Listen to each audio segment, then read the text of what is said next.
घबराने की कोई जरूरत नहीं। मेरे बेटे की एंट्री मतलब इन बदमाशों को डिसेंट्री।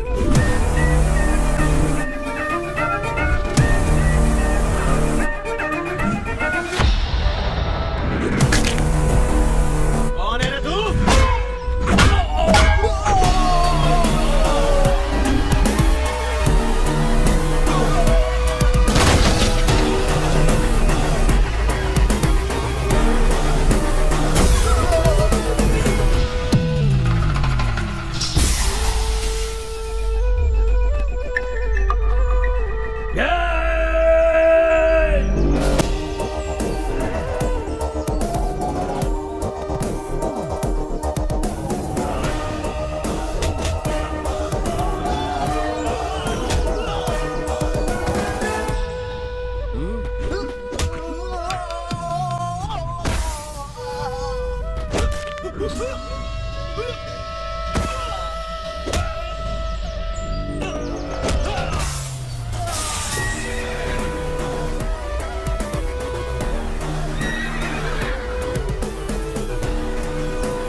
अरे बाप, गए काम से।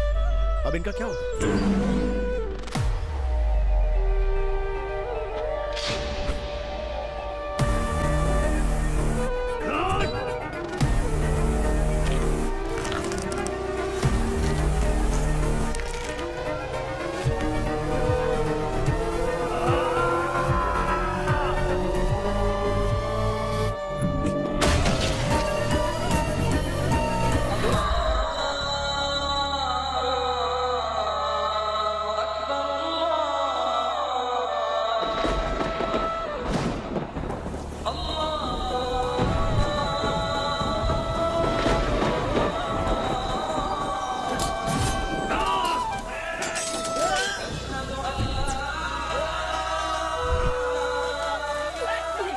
इन लोगों के दिल में अल्लाह का खौफ बिल्कुल नहीं है, वो मार देंगे उसे।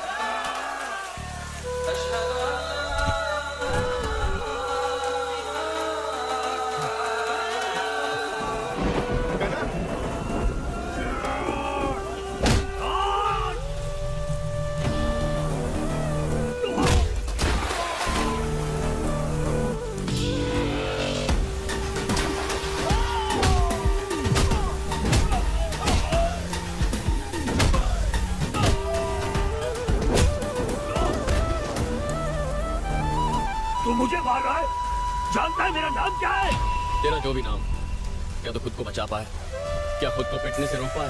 तूने जो पाप किया उसका बिल तुझे ही भरना होगा। दर्द और जख्म नाम या बैकग्राउंड के मोहताज नहीं होते। हर ना इंसाफी का मुंह तोड़ जवाब दूंगा, और जो कानून तोड़ेगा उसे तो मैं।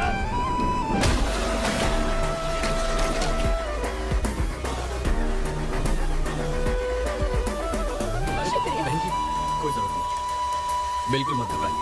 ओके बेटा, तुम्हें चोट तो नहीं लगी ना? चेक, कुछ नहीं हुआ। लगी भी होगी तो तुम कहाँ मुझे बताओ। मुझे कुछ हो सकता है क्या चाचू?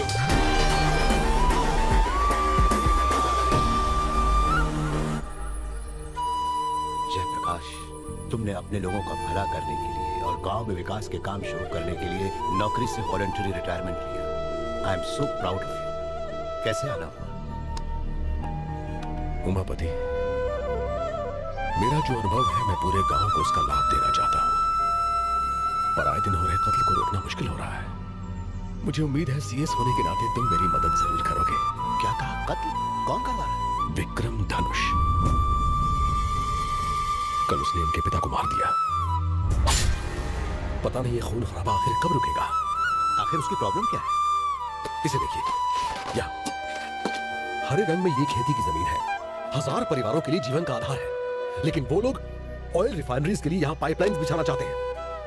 ऑयल कंपनी से करोड़ों रुपए एडवांस में ले चुके हैं और खेती की जमीन खरीदना चाहते हैं। स्कूल, एयरपोर्ट बना, कुछ भी, ऐसे कामों से गांव का विकास होता है। आने वाली पीढ़ियों को उससे फायदा होगा। वो तो अपने घर छोड़ने को तैयार है, पर हाँ, विकास का काम होना चाहिए। लोग अपनी जमीन उन कंपनीज को क्यों दे जो सिर्फ अपना फायदा देख रही हैं? अगर हमने उनकी बात मानी तो गांव की मिट्टी, वहां का हवा, पानी सब कुछ प्रदूषित हो जाएगा। दुख की बात तो ये है कि सीएम का बेटा इन सब प्राइवेट ऑयल कंपनीज का हिमायती बना बैठा है। बस इसी वजह से कोई हमारी मदद नहीं करना चाहता। इसमें मैं कुछ नहीं कर सकता। मेरी राय मानो तो उस आदमी से दूर रहो।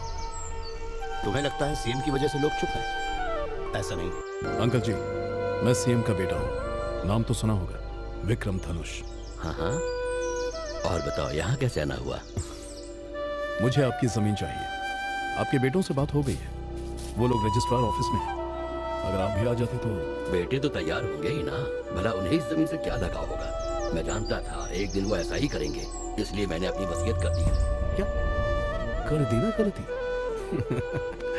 किस बेवकूफ ने वसीयत बनाई? कोई भी इंसान, आपका बेटा, आपका दामाद, पोता या फिर मैं ही क्यों ना, वसीयत लिखे जाने के बाद आपको जिंदा देखना चाहेगा क्या? वो तो दिन रात यही दुआ करेगा कि हे ऊपर वाले इस बुढ़े को उठा ले। हर दिन आपके टपकने की दुआ करेगा। अब बताइए, आपके जीते जी हम सब अय्याशी कैसे करेंगे? आपने सिर्फ मेरा नाम ही सुना है, मेरे बैकग्राउंड के बारे में कुछ नहीं जानते। अपने बैकग्राउंड पे इतना मत इतराओ बेटे, मेरा बैकग्राउंड भी बहुत कड़क है।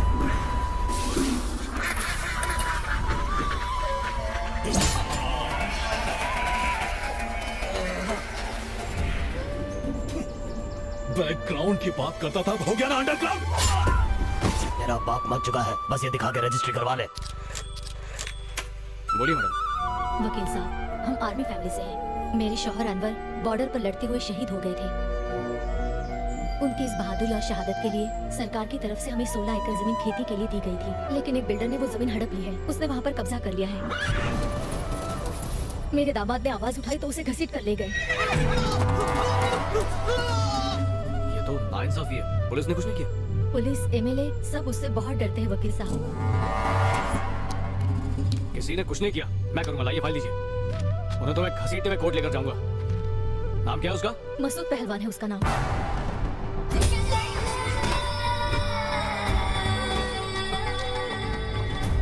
ये लो अपनी फाइल।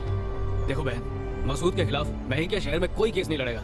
मुझे माफ कर दीजिए। हम बहुत उम्मीदें लेकर आए थे। देखिए मैं कुछ प्लीज भाई साहब, मेरे शौहर को बचा लीजिए। एक ऐसा वकील है। उठो बहना, तुम्हारी मदद सिर्फ घबराने की कोई जरूरत नहीं। मेरे बेटे की एंट्री मतलब इन बदमाशों को डिसेंट्री।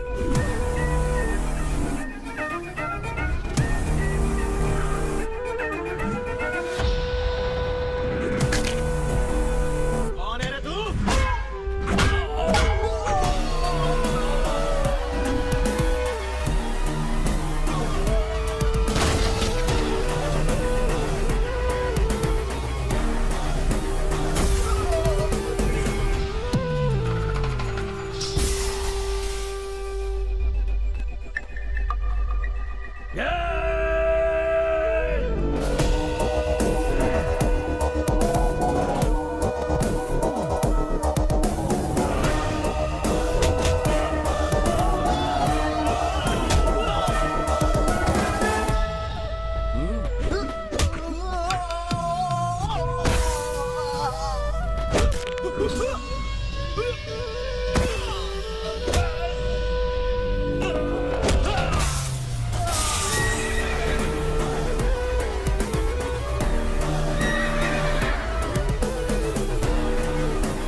अरे बाप रे, गए काम से। अब इनका क्या होगा?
तू मुझे मार रहा है? जानता है मेरा नाम क्या है? तेरा जो भी नाम, क्या तो खुद को बचा पाए, क्या खुद को पिटने से रोक पाए? तूने जो पाप किए हैं उसका बिल तुझे ही भरना होगा। दर्द और जख्म नाम या बैकग्राउंड के मोहताज नहीं होते। हर नाइंसाफी का मुंह तोड़ जवाब दूंगा, और जो कानून तोड़ेगा उसे तो मैं...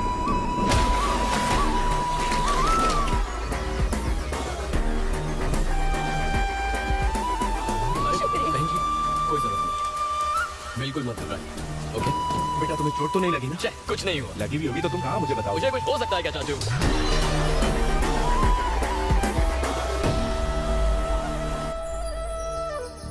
जयप्रकाश, तुमने अपने लोगों का भला करने के लिए और गांव में विकास के काम शुरू करने के लिए नौकरी से वॉलंटरी रिटायरमेंट लिया। I am so proud of you. कैसे आना हुआ? उमापति, मेरा जो अनुभव है मैं पूरे गांव को उसका लाभ देना चाहता हूं, पर आए दिन हो रहे कत्ल को रोकना मुश्किल हो रहा है। मुझे उम्मीद है सीएस होने के नाते तुम मेरी मदद जरूर करोगे। क्या कहा? कत्ल? कौन करवा रहा है? विक्रम धनुष। कल उसने इनके पिता को मार दिया। पता नहीं ये खून खराबा आखिर कब रुकेगा। आखिर उसकी प्रॉब्लम क्या है? इसे देखिए, यहाँ हरे रंग में ये खेती की जमीन है, 1000 परिवारों के लिए जीवन का आधार है। लेकिन वो लोग ऑयल रिफाइनरीज के लिए यहाँ पाइपलाइंस बिछाना चाहते हैं। ऑयल कंपनी से करोड़ों रुपए एडवांस में ले चुके हैं और खेती की जमीन खरीदना चाहते हैं। पति ही कर सकता है। कोर्ट जाना उसे पसंद नहीं, बहस करना उसकी आदत नहीं, पर वही आपकी मदद कर सकता है। अदालत के अंदर जाकर उसने आज तक एक भी केस नहीं जीता है, पर अदालत के बाहर कभी हारा नहीं। और इसकी वजह है उसका बेटा, जिसके नाम से दहशत भी कांपती है। जहां पर इंसाफ दम तोड़ देता है, वहीं से उसका न्याय जन्म लेता है। वो अदालत के फैसले के लिए नहीं रुकता, सीधा सजा देता है। एक बार उसने केस अपने हाथ में ले लिया, फिर सामने सीएम हो, पीएम हो, आईएएस हो, कानून तोड़ने वाले की कमर तोड़ के उन्हें अपाहिज कर देता है। समाज का रखवाला है वो।